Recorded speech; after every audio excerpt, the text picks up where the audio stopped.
रामायण हिंदू रघुवंश के राजा राम की गाथा है। कहते हैं इसको जो सुनता है और सुनाता है, इस लोक में रक्षा राम करें, उस लोक में तर जाता है। जी हाँ, रामायण आदि कवि वाल्मीकि द्वारा लिखा गया एक बहुत ही अनुपम महाकाव्य है, जिसकी रचना संस्कृत में की गई है। रामायण दो शब्दों से मिलकर बना है, राम और अयण।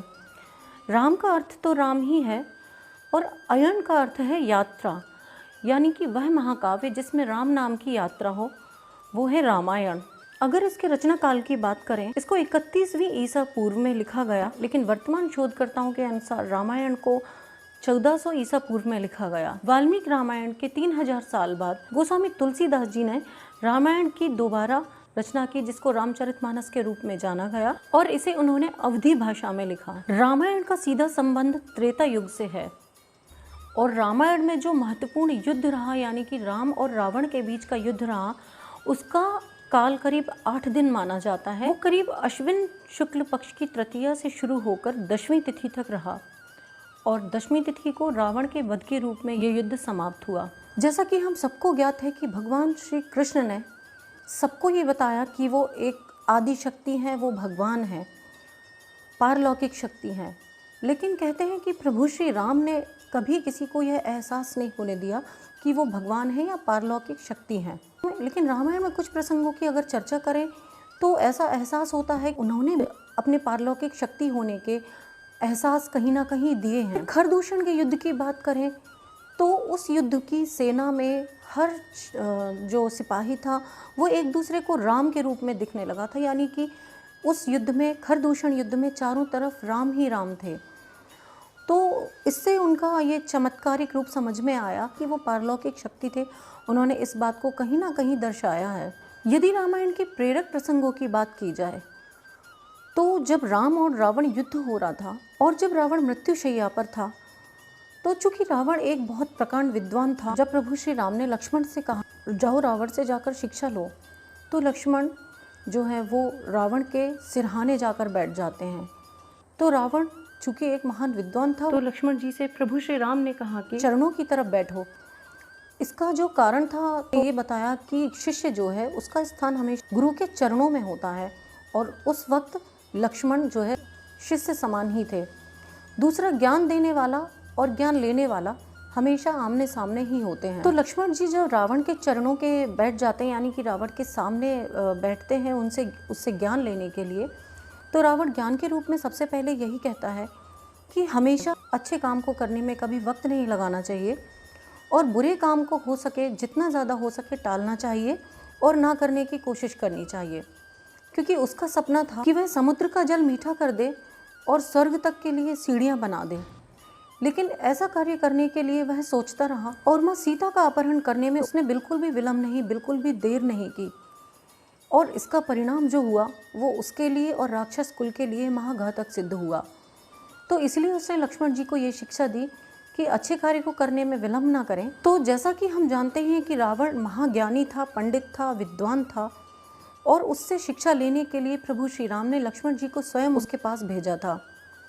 दूसरी बात, अगर हम रामायण के प्रसंग की करें तो जैसा कि हम जानते हैं कि माँ सीता को अपनी पवित्रता का प्रमाण देने के लिए अग्नि परीक्षा देनी पड़ी, किंतु ये बहुत कम ही जानते हैं, क्योंकि रामायण में सभी प्रसंग जो है वो पूर्व निर्धारित थे, सभी कार्यक्रम पूर्व निर्धारित थे। तो जब ये बात लक्ष्मण जी को भी नहीं पता थी, लक्ष्मण जी कहीं वन में फल लेने गए थे, तो प्रभु श्री राम ने माँ सीता से कहा रावण द्वारा तुम्हारा हरण होने वाला है। तो चूंकि माँ सीता पारलौकिक शक्ति थी, तो इस बात को लेकर प्रभु श्री राम ने अग्निदेव को आमंत्रित किया, सीता को सशरीर अग्निदेव को सौंप दिया। तो जो प्रभु श्री राम के साथ बाद में रह गई थी वो माँ सीता की परछाई थी। तो माँ सीता की जो अग्नि परीक्षा का प्रसंग है उसमें एक तरह से प्रभु श्री राम ने अग्निदेवता माँ सीता को वापस लिया था।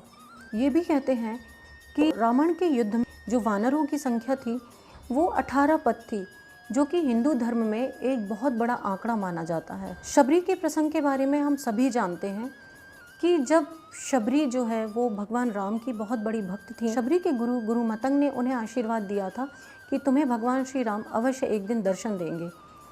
तो अपने गुरु की बात को अपने शिरोधार्य करके वो बरसों तक प्रभु श्री राम की प्रतीक्षा करती रहीं। बरसों तक वो कंदमूल और फल ला के रखती टोकरी में, वन की सफाई, अपनी कुटिया की बहुत अच्छे से, बहुत रुचि से सफाई करती और पूरा जो अपना कुटिया है बहुत अच्छी तरह से फूलों से सजाती। श्री राम जी का रास्ता फूलों से सजाती।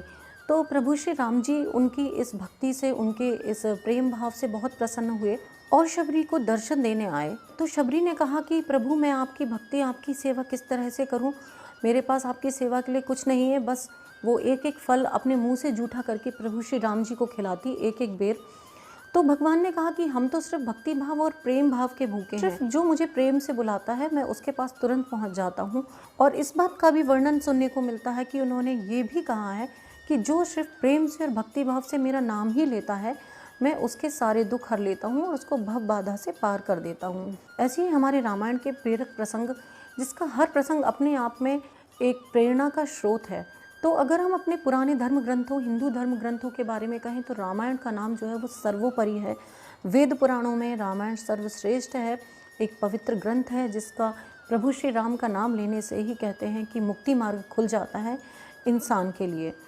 तो ये बातें आजकल की न्यू जनरेशन को पता होना बहुत ज़रूरी है, क्योंकि आज की लाइफ में हमारी जो न्यू जनरेशन है वो किस दिशा में जा रही है। हम साइंस के साथ आगे बढ़ रहे हैं, लेकिन साइंस का अपना अलग महत्व है और हमारे हिंदू धर्म ग्रंथों का, हमारे पुराणों का और हमारी संस्कृति का अपने आप में एक विलक्षण महत्व है। तो ये बातें जो हैं हमारी न्यू जनरेशन को पता होना चाहिए। अंत में यही कहूँगी कि प्रभु श्री राम की महिमा का वर्णन सिर्फ एक या दो शब्दों में नहीं किया जा सकता। उनकी प्रशंसा, उनकी अनुभूतियाँ, उनकी स्मृतियाँ, इन सबको याद करते हुए उनका वर्णन करने में सहस्त्रों शताब्दियाँ लग जाएंगी, शब्द कम पड़ जाएंगे। लेकिन फिर भी हमसे जो बन पड़ता है, हम प्रभु श्री राम के चरणों में अपनी सेवा समर्पित करते हैं। सत्य सनातन अखंड पावन, नाम भी श्री राम है। सत्य सनातन अखंड पावन, नाम भी श्री राम है। अधर्म व झूठ पर जीत भी श्री राम है। अखंड सत्य और सत्य में प्रीत भी श्री राम है। चिर चेतना और चिरंतन नाम भी श्री राम है। राम में ब्रह्मांड सारे, राम ही बस राम है, राम ही बस राम है। मिलते हैं अगली वीडियो में किसी ऐसे ही प्रेरक प्रसंग और प्रेरक कहानियों के साथ। तब तक अपना ख्याल रखें, खुश रहें। नमस्कार दोस्तों।